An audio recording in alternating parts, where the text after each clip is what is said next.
O que aconteceu em Criciúma, um empate em 0-0. Esse 0-0, ele é melhor para quem? Para o Inter ou para o São Paulo, Zupa? Para os dois e para nenhum dos dois, né? Não acaba não tem para bom para ninguém. Porque assim, a gente pode olhar das duas maneiras. A gente pode olhar pelo viés do São Paulo. Pô, jogou fora de casa contra o Inter do Cudê e não perdeu. Então, se o São Paulo empatar alguns jogos fora contra os clássicos nacionais, né, como esse, ganhar os jogos em casa, beleza. E do outro lado, a gente fala, pô, o Inter esfacelado por lesões e por convocações, jogando itinerante em Criciúma. Contra o São Paulo, que está invicto com o novo técnico. E também não perdeu, também não está ruim, né? Agora, o 0-0, ele foi a nota do jogo. Foi um jogo ruim tecnicamente. Como o Simon falou há pouco, o segundo tempo melhorou porque o São Paulo conseguiu agredir mais. Agora, o Inter sofreu demais o impacto das ausências, né?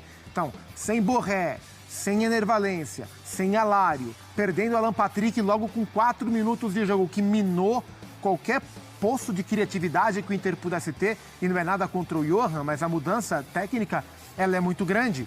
Então o Inter teve características que esse time tem, que é intensidade, força para jogar, velocidade, ganhou muitos duelos, quase todos no primeiro tempo, tentou acionar o Wesley para jogar o tempo inteiro pela esquerda, perdão, mas tecnicamente o Inter não conseguiu jogar, o Inter não finalizou certo no gol do Jandrei. E no segundo tempo, fisicamente o Inter caiu, parou de vencer inúmeros duelos. São Paulo encontrou campo para jogar, teve chance para vencer no segundo tempo, especialmente depois que o Zubeldia tira o Lucas da ponta direita. O Lucas não rende bem como ponta direita, mais, pelo menos nesse cenário de futebol brasileiro. Botou o Lucas mais centralizado. São Paulo teve chances, poderia ter vencido, mas o 0-0 foi a cara do jogo. E aí, Praz, aquele 0-0 que, bom, foi a cara do jogo, mas quem saiu mais aliviado com o empate? Porque olhando a classificação, o São Paulo ganhando, ele ia a 16 pontos, né? Ficava ali, colado na liderança. O Inter tá com 11 pontos, isso, mas tem 2 jogos a menos. Sim, por aproveitamento o Inter tá lá em cima. Podia 17. Assim, não foi ruim para nenhum dos dois. Mas assim, eu acho que no cômputo tem melhor para São Paulo, porque é um jogo fora de casa, sim, contra o Internacional, que é um dos candidatos também. Pode ficar pensando ali naquele gol, né, do Caleri, que tava então, com tem o gol do Caleri e no fim tem 2 defesas do Fabrício, né, que são muito importantes, né, 2 grandes... Terceiro jogo do Fabrício pelo Inter. 2 grandes defesas. Não sofreu gols ainda. É uma história curiosa, né? Ele foi treinado por um amigo meu, se não me engano, no Azures. Ele vinha de 6 meses desempregado, foi pro Azures, aí se recolocou no mercado, 1 ano e pouco depois, ele está num time como Internacional, jogando o Campeonato Brasileiro da Série A com 38 anos, se não me engano. Do Carioca pelo Nova Iguaçu que ele fez. Então, é uma história que é rara, né? Ainda mais na minha posição. Mas, assim, e o Inter é mais um, né? O Inter sofreu demais. Já não bastasse toda a questão que a gente fala do calendário, dos jogos atrasados, de ser itinerante, de não ter uma rede fixa, uma casa, ainda tem a questão das lesões, né? E eu estava para falar no outro comentário em cima do que o Renato falou, porque muita gente também falou assim, mas o Palmeiras, o Botafogo, o Flamengo estão oferecendo CTs, estádio e não sei o quê, a CBF. Cara, se fosse só isso... Ok, né? Mas a situação vai muito além disso. Então, assim, é um campeonato que para esses 2 times, principalmente, o Juventude também fica prejudicado. Qualquer análise que a gente faz, por isso que assim, eu fico dividido na hora de dizer se foi um bom resultado ou um mau resultado. Porque eu digo que foi um bom resultado para São Paulo porque é contra o Inter, um jogo fora de casa.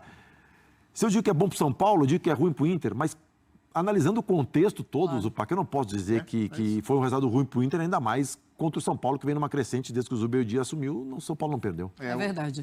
Ô, Zupa, eu queria colocar a lesão do Alan Patrick logo no comecinho da partida. É algo que o Cudê vai sentir demais. Bom, a gente não sabe se ele estará à disposição na próxima partida, imagino que não, porque ele não consegue dar continuidade, olha aí. Foi acidente de trabalho, Zupa? Foi. Não acho que foi intencional para tirar o Alan Patrick do jogo, não. Qualquer entrada nas costas, né? Foi um joelho, né? Que pegou na região lombar ali do Alan Patrick. A gente sempre acha que pode ser evitado, mas não foi uma entrada para machucar. E assim, uma coisa é o Inter não ter o Alan Patrick para o jogo de hoje. Outra coisa é o Inter contar com o Alan Patrick e com 4 minutos ele sai de campo. Isso impacta a estratégia, isso queima uma alteração, isso traz um efeito psicológico de o jogo começar e você perder o seu principal jogador, o craque que sobrou da companhia, né? Então, assim, foi muito ruim para o Inter como um todo. O Inter, de novo, veio com o seu desenho básico, né, com o Thiago Maia como volante, a linha dos 3 médios à frente, com o Wesley pela esquerda, o Arangues no meio e o Bruno Henrique pela direita. E esse desenho, né, um ponto, não é exatamente um ponta, mas o meia pela esquerda ser o Wesley, que é um ponta driblador, e o meia pela direita ser o Bruno, que é um volante, um jogador de outra característica, acaba jogando o Inter mais pro lado esquerdo. O time fica mais penso pro lado esquerdo. E o Alan Patrick, junto com o Luca, que foi o centroavante, era o cara que ia trabalhar mais próximo do Wesley para tentar encontrar a tabela, porque o São Paulo não ia oferecer campo pro Wesley correr. Então ia ter que ser um jogo mais de aproximação. E aí entrou o Johan, que também tem outra característica, não tem a mesma entrega técnica, e o Inter não conseguiu jogar. Então o Inter sentiu demais a falta do Alan Patrick, além dos outros desfalques. O São Paulo, por outro lado, fez um jogo inteligente, na medida que entendeu também o que é o Inter do Cudê como característica, né? O que o Tchatcho gosta de que seus times tenham.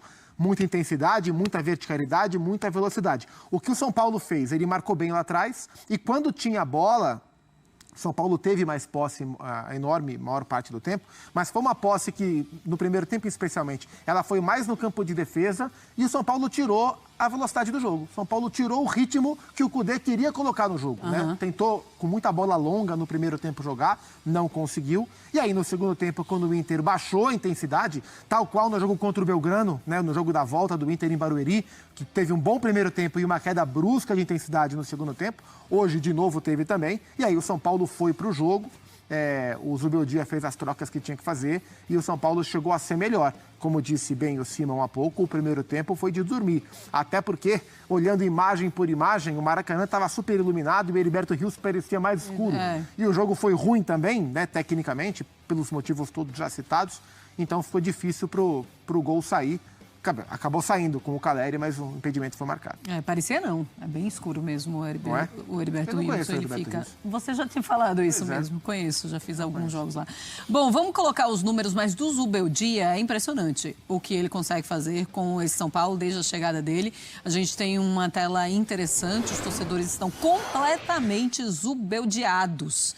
Tem 11 jogos com 8 vitórias e 3 empates, um aproveitamento de 81,8%, 19 gols marcados e 4 sofridos. Tem que atualizar essa foto dele aí. Pois é, e tem uma, eu acho que o pessoal não tá sendo feliz nessa escolha das fotos, porque é do nosso telão aqui, o cabelo dele tá esquisito também. É esvoaçante. Então, ele não é o príncipe, né? Ele precisa melhorar esse cabelo aí, porque o príncipe não pode ter o cabelo assim muito... O vento, a Camila fala, é o vento. Bom, mas Praz, é impressionante realmente esse começo de trabalho do Zubeldia à frente do São Paulo. É uma mudança muito grande da equipe. Marcela, eu tenho conversado com alguns amigos são paulinos e os caras estão encantados com ele. Né? Tanto o torcedor, né, na questão, óbvio, de resultado, de mudança de ambiente. O Rafinha teve hoje... Resenha, né? Gravando aqui o resenha com a gente, né? E a gente conversou sobre isso também, da intensidade do Zubeldia, da atenção aos detalhes, do pegar pela mão, mostrar o posicionamento, mostrar a movimentação, de tu ir para o jogo treinado. O que é treinado? Sabendo o que tu vai fazer em cada situação. Então, o que o Rafinha estava exemplificando. Mas o que é isso? Saber o que tu vai fazer em cada situação. O lateral direito, recebe a bola. Ele tem a opção de um passe por dentro, de um passe por fora. Não tendo as duas opções, ele tem uma terceira opção. Então, são tudo coisas trabalhadas. Óbvio que não é muito tempo, né? A gente fala, para construir um time demora tempo até tu conseguir fazer todas as automações, né? Mas a gente já vê um São Paulo muito mais competitivo. Dá a impressão que com mais entendimento dos jogadores também, de repente, não vou nem entrar no mérito de conhecimento de futebol, não, mas com poder de convencimento maior, né, do Zubeldia, e isso também é natural pela construção da carreira do Zubeldia, né? Comparando com o antigo treinador, com o Carpini, ele tem um lastro maior, tem uma experiência maior, né? Então, assim, o São Paulo, com a volta do Lucas também, assim, é um dos jogadores aqui no Brasil que eu coloco na prateleira dos diferentes, como o Dudu está voltando agora para o Palmeiras. Então, assim, se a gente está perdendo, agora olhando para trás, a gente está perdendo muitos jogadores da Copa América, a gente está tendo alguns de volta, né? O Lucas está voltando ao São Paulo depois de ficar um tempo fora. O Dudu voltando ao Palmeiras. Mas eu acho que E a gente também tem que... Uma curiosidade minha é esse mercado, essa janela do meio do ano, como os clubes vão trabalhar também. Agora, né? Pode ser um diferencial, porque a partir de 9 ou 10 de julho já pode inscrever meus jogadores. Então, pode ser um ponto de virada para alguns clubes. Olha, o Zubeldia falou em coletiva. Vamos ouvi-lo. Primero, déjame hacer una mención, mandarle mis condolencias a la familia de Armando González, ex integrante del cuerpo técnico, amigo, una persona muy importante en mi vida y en la del cuerpo técnico, que falleció hoy, así que mandarle mis condolencias a toda la familia y que siempre nosotros como cuerpo técnico lo vamos a llevar en el corazón. Justo hoy cumplimos 600 partidos con mi cuerpo técnico, 600 partidos oficiales en primera división, y para mí todo este recorrido ha sido posible a personas como Armando González y todas las personas que han aportado al cuerpo técnico para que el cuerpo técnico pueda tener un buen desempeño durante estos 600 partidos oficiales.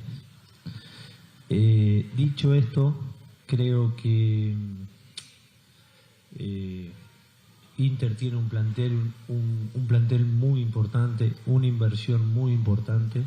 Si no me equivoco, está entre la segundo equipo, tercer equipo que más invierte o que más ha invertido. Su plantel es muy rico.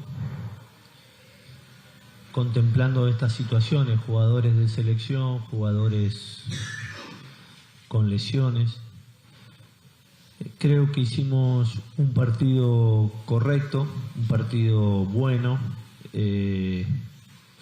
Tuvimos las situaciones más claras, tuvimos nuestro momento para ganarlo y por el arquero rival no lo pudimos ganar.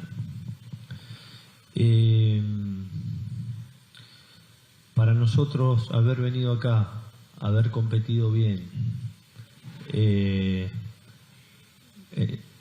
nos da la tranquilidad de que el equipo no solo depende de jugar bien con el proceso con balón, sino también de hacer un buen planteamiento táctico, que lo ha hecho bien, y que después sabíamos que cada equipo iba a tener su momento para poder ganarlo. Lo que más me llamó la atención es que no tuvieron situaciones de gol.